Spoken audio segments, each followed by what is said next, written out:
అందరికీ జై భీమ్. నేను Rajesh Mahasena. Welcome to Mahasena media. వీడియోలోకి వచ్చినంటే ముందు ఒక లైక్, కామెంట్, షేర్ చేయండి.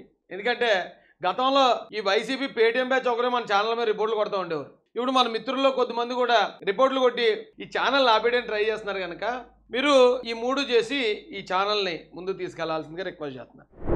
చంద్రబాబు నాయుడు గారు ఒక గొప్ప స్టేట్మెంట్ ఇచ్చాడండి. ఆయన నాయకుల కాళ్ళకి దండం పెట్టే సంస్కృతి వేడాలి. ఎవరైనా నా కాళ్ళకి దండం పెడితే వారి కాళ్ళకి నేను దండం పెడతా. ఈ వేళ నుంచి ఈ విధానానికి ఫుల్ స్టాప్. తల్లిదండ్రులు, గురువు, భగవంతుడు కాళ్లకు దండం పెట్టాలి. స్టేట్మెంట్ పాస్ చేసేటండి ఆయన. ఈయన పెద్ద అయిన స్టేట్మెంట్ కోసం మనం మాట్లాడే ముందు మీకు వీడియో చూపిస్తాను.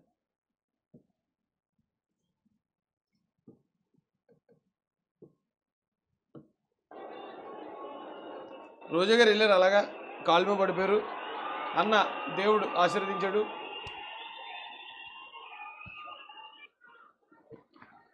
వనిత గారు వెళ్ళారు, కాలు మీద పడిపోయారు, ఆశీర్వాదం తీసుకున్నారు.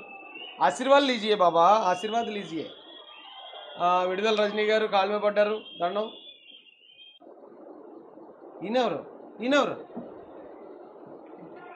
ఈయనెవరు వైఎస్ రాజశేఖర రెడ్డి గారికి అన్నిలాగా ఉన్నాడు. అతను కూడా కాలు పడిపోతున్నాడు వెళ్ళి. ఎవరండి ఇతను? ఎవరి ఆర్టిస్ట్? మొగళ్ళు ఎత్తున్నాడా? ఎవరు చూడండి బాబు ఈ ఆర్టిస్ట్. నేను చూడలేదు ఎందుకని. ఊరు ఊరు ఊరు ఊరు ఊరి ఈడు మొగలు వేసేవాడి అమ్మ జీవితం. ఇవన్నీ ఊరి కామెడీ ఎందుకు చూడలేదు ఎందుకని. మిమ్మల్ని వీడియో తీయమన్నాను కానీ ఇందులో ఇంత కామెడీ ఉందని తెలియదు నాకు. గుడివాడ అమర్నాథ్ అండి. జోగి వారి అమ్మ జీవితం. కానీ ఈయనెవరు? నారాయణ స్వామి.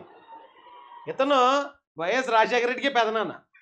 అంత వయసు ఉంటుంది నారాయణ స్వామికి. ఇది ఉప ముఖ్యమంత్రి కూడా. వెళ్ళి వయసులో చిన్నోడు కాళ్ళకి ముక్కెత్తున్నాడు. అన్న కూడా కలేజా సినిమాలో మహేష్ బాబులాగా అంటున్నాడు. ఈ అమ్మ ఎంత కామెడీ అండి.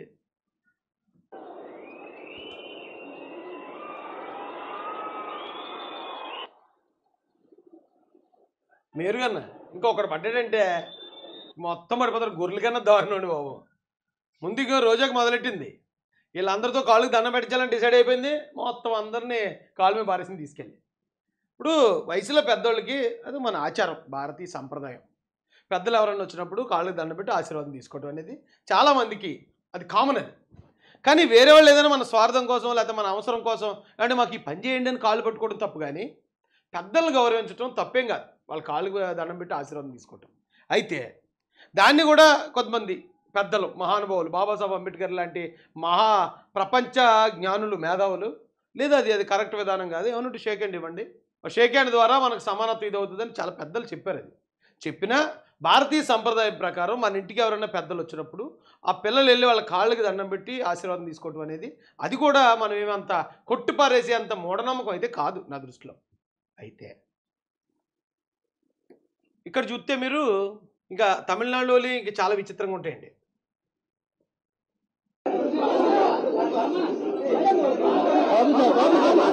తెల్లబట్టలు మాసిపోతారు రే.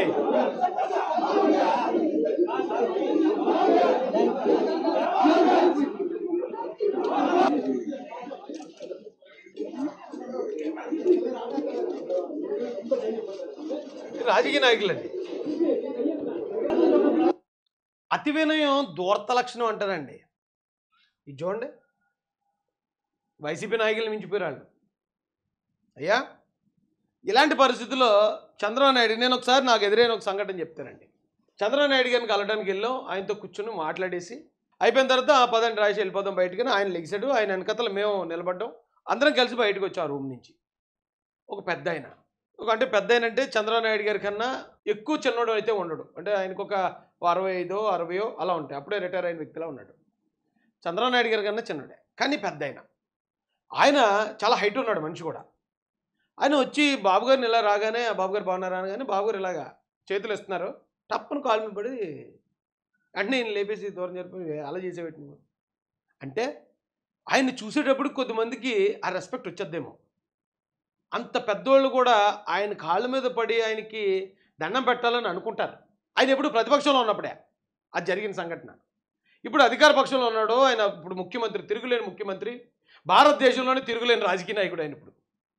అలాంటి వ్యక్తిని ప్రసన్నం చేసుకోవడం కోసం కాళ్ళ మీద పడాలి, దండం పెట్టాలని చాలామంది స్వార్థపరులు కూడా ఉండటం వాస్తవమే. ఈ టైంలో ఆయన ఇచ్చిన ఈ స్టేట్మెంట్, నా కాళ్ళ దండం పెడితే తిరిగి మీ కాళ్ళ దండం పెడతా. ఇంకే ఎవడైనా పెడతాడండి? అదే జగన్నాథుడు అయితే వచ్చి మన కాళ్ళ మీద పడతా ఉంటే అది గుడి వెనక నాసామిలాగా అలా పెట్టించుకుంటానే ఉంటాడు, ఇలా ఇలా ఆశీర్వదిస్తూ. కానీ దానికి పూర్తిగా ఫుల్ స్టాప్ పెట్టేశారండి ఈయన. అయితే నేను ఈ విషయంకి వచ్చేటప్పటికి కొంచెం విభేదిస్తున్నాను బాబు గారితో కూడా. ఎందుకు విభేదిస్తున్నానంటే, తల్లిదండ్రులు, గురువు, భగవంతుడు కాళ్ళకి దండం పెట్టాలి అన్నాడు ఆయన. రాష్ట్రానికి ముఖ్యమంత్రిగా ఉన్న చంద్రబాబు నాయుడు గారు ఈ రాష్ట్రానికి తండ్రితో సమానం. ఈ రాష్ట్రంలో ఉన్న తెలుగుదేశం కార్యకర్తలు ఎవరైతే ఉన్నారో వాళ్ళందరికీ మీరు ఎలా ప్రవర్తించాలి, ఏం మాట్లాడాలి, ఎలా ఉండాలి, ఎదుటోళ్ళని ఎలా బిహేవ్ చేయాలని ఎప్పటికప్పుడే బోధిస్తూ ఉంటారు. కాబట్టి తెలుగుదేశం నాయకుల కార్యకర్తలందరికీ అయినా గురువుతో సమానం. మూడోది ఎవరండి? భగవంతుడు కదా. ప్రాణం కాపాడినోడిని భగవంతుడు సమానంగా చూస్తారు చాలామంది. కుటుంబాన్ని నిలబెట్టినోడిని, జీవితాన్ని నిలబెట్టినోడిని కూడా నువ్వు దేవుళ్ళు అంటాడు స్వామి, దేవుళ్ళ వచ్చావు అని దేవుడితో పోలుస్తారు. నారా చంద్రబాబు నాయుడు గారి దయ వల్ల కొన్ని లక్షల మంది ఐటీ సెక్టార్లో కానీ, ప్రభుత్వ ఉద్యోగాల్లో కానీ, వ్యాపారాల్లో కానీ కొన్ని లక్షల కుటుంబాలు నిలబడ్డాయి. ఆ కుటుంబాలందరికీ చంద్రబాబు నాయుడు గారు దేవుడితో సమానం. కాబట్టి మీ కాళ్ళకి ఎవరైనా గౌరవంతో మీ కాళ్ళకి నమస్కారం చేయటం అనేది అది స్వార్థంతోనో రాజకీయ నాయకులతో చేసిన ఆ కోవలోకి అయితే వెళ్ళదండి. నేను అనుకున్నాను ఒకసారి, నేను ఎప్పుడు ఎవరి కాళ్ళకి దండం పెట్టలేదు. కానీ నేను ఎప్పుడు అనుకున్నానంటే, ఆయన జైల్లో ఉన్నప్పుడు, ఆయన అంత నరకం అనిపిస్తున్నప్పుడు చేయని తప్పు కోసం ఆయన ఈ రాష్ట్రంలో ఎస్సీలందరికీ ఎక్కడ దాడి జరిగినా, ఎక్కడ హత్యలు జరిగినా ఎస్సీల తరపున తెలుగుదేశం పార్టీ క్యాడర్ని నిలబెట్టి, ఎస్సీల్లో చంద్రబాబు నాయుడు గారు పాపులర్ అయిపోతున్నాడు, ఈయన ఎలాగైనా లోపల పెట్టేయాలని ఆయన్ని 70 రోజులు హింసించినప్పుడు, ఆ జైలు నుంచి ఆయన బయటకు వచ్చినప్పుడు రాష్ట్రం మొత్తం ఆయనకి నీరాజనాలు పడతా ఉంటే, ఆ రోజు ఈయన కాళ్ళకి నమస్కారం పెట్టి ఆశీర్వాదం తీసుకోవడం తప్పు లేదనిపించింది నాకు. కాబట్టి ఎవరైనా మీ దగ్గరికి అలా వస్తే మీరు తల్లిదండ్రులతో, గురువుతో, భగవంతుడితో సమానమైన కొంతమంది ప్రజలు ఉన్నారు మీకు. వాళ్ళ జీవితాలను మీరు అలా నిలబెట్టారు. కాబట్టి వాళ్ళు అలా చేయటం అది స్వార్థంగానో లేకపోతే రాజకీయ నాయకులకి చేసినట్టు రాదేమో అనేది నా అభిప్రాయం అండి.